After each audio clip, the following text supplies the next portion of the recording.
one of my friends noticed that the whirlpool thing that the player character falls into at the end of the video. Apparently, there's a shot where it's kind of like ground level and it kind of zooms in over his shoulders and it kind of frames the vortex. She said that was a lot like a scene from Berserk, which wouldn't surprise me because one of the Yeah. most influential, pieces of media in Japanese culture within the past, 20 years, and the Soul series has taken quite a bit of, visual Yeah. cues from it in a few places. And, So, and a side note on Berserk, they actually released a new chapter of Berserk a couple of weeks ago. unfortunately, they also announced a new Idolmaster game, and that came out. So, Oh no, it's god probably damn going to be it. another 5 years before we get the next one. Oh boy, no.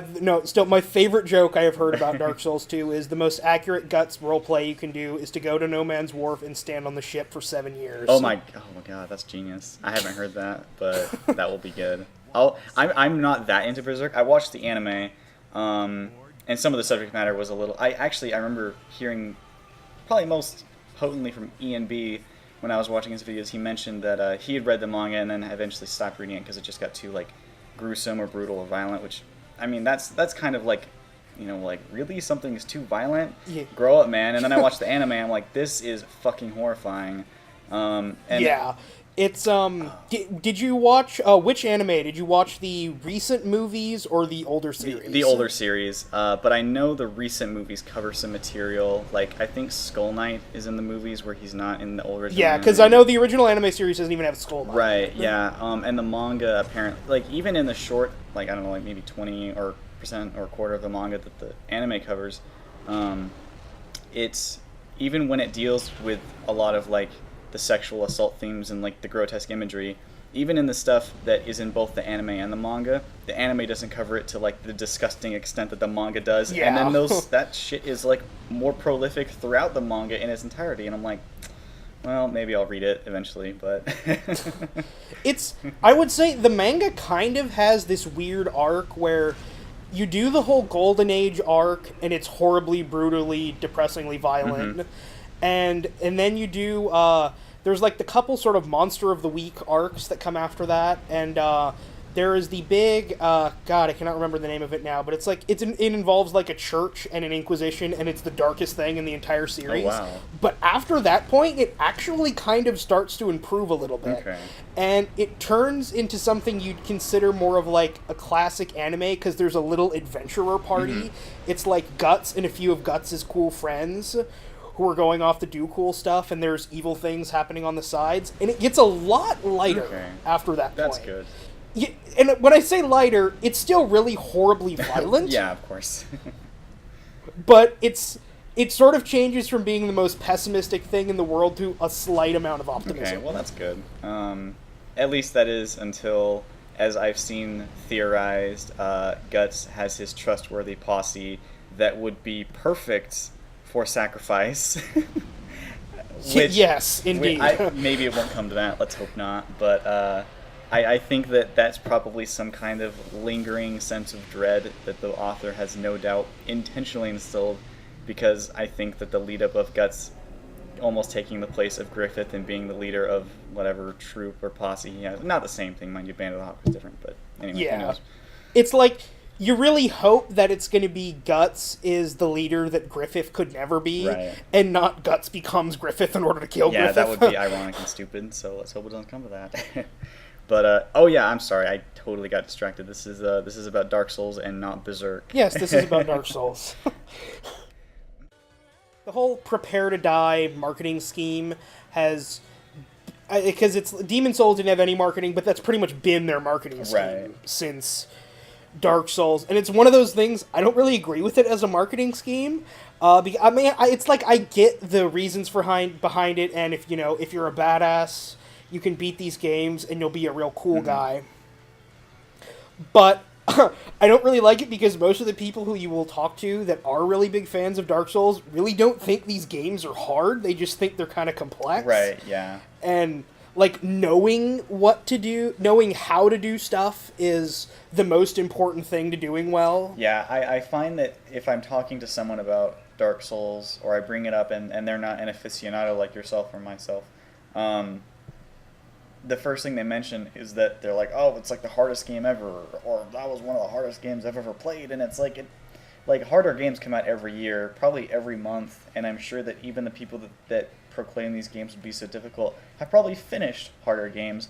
But yes, it's mainly the presentation, and I think Prepare to Die was a really good way to establish the first game, because I think it's challenging, but yeah, you just have to like play it properly, and you kind of have to know what to do. It's not Super Meat Boy or I Want to Be the Guy or something like that. So yeah, because it's definitely more of a slower and kind of methodical game than a lot of other stuff that gets like, because there is a little bit of twitch reflexes. I would say it tends to be mostly in PvP where you get that, and not PvE. But yeah, but I've talked to friends that I know in real life, and it's like, oh, I could never play Dark Souls. That's way too hard.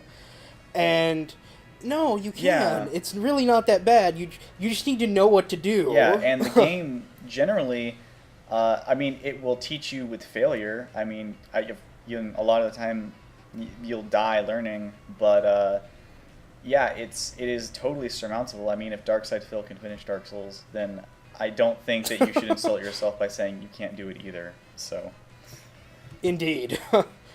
I did a Let's Play with a friend of mine for the first Dark Souls. It took us like a year to get through. And he was, he's not really a hardcore, like, gamer. He hasn't really played much in the last few years at all. Having children will do that to you. Right, exactly why I never plan on having kids. Well, one of the reasons why I never plan on having kids. Just gotta play video games. And part of my sort of thesis with that playthrough was, if someone knows how to play the game, they will do better, even if they are not really a very good gamer. And that is totally correct, because I know his final death stats, because I'm editing together like a full death montage of every single time he died. God, awesome. So I know like exactly how many times he died, and it's way less than the average. Oh yeah, just going in with the right mindset and being careful and cautious and adapting. Whenever I try and sell people on the game, I'm like, just be cautious and be careful and adapt, and if you need to figure how some of the mechanics work, because the game probably won't explain them to you, look it up online. The game is designed to be played as a community, so the tutorial is almost outside the game. That sounds almost like lazy design, but I'm gonna be a shill and say it's kind of clever too. So yeah, I like it. And between messages and the online aspect of it, he ran into stuff where, like, he was feeling bad. I mean, he felt bad about dying to, the Capra Demon. I think he died maybe 3 times to the Capra Demon. And he was feeling like, oh, I'm dying to this boss so much. And it's kind of like, well, compared to a lot of other people playing this game. Yeah, I totally agree. And I feel like it also feels like a lot, because it takes, I don't know, maybe like it's more effort to go and fight the boss again than like immediately starting at the front. Yeah, because it's not just a checkpoint. You actually have to work your way to get back to the. I'm not the path to Capra Demon is not hard, but it takes a little while to do, and it kind of thins your patience out. So every time you have to every time you go have a new attempt, you can't squander it. It feels like so. Yeah, you really have to try, and it's enforced by having semi-rare items like gold pine resin that'll really help out in certain fights. So it's like, okay, I'm feeling this good. I'm going to use the gold pine resin this time. Yeah, exactly. And I better not screw it up, because I won't be able to buy more until the next area or something like that. So.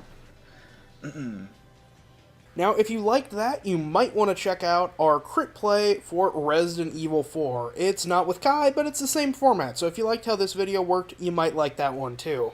And we also have an ongoing LP for Dark Souls 2. And if you like Dark Souls, we have a full LP for the original Dark Souls, which my friend goes into playing blind, and I kind of guide him through it. Kai also runs a few Dark Souls related things online, and I've tossed some links in the description of this video where you can check out his stuff.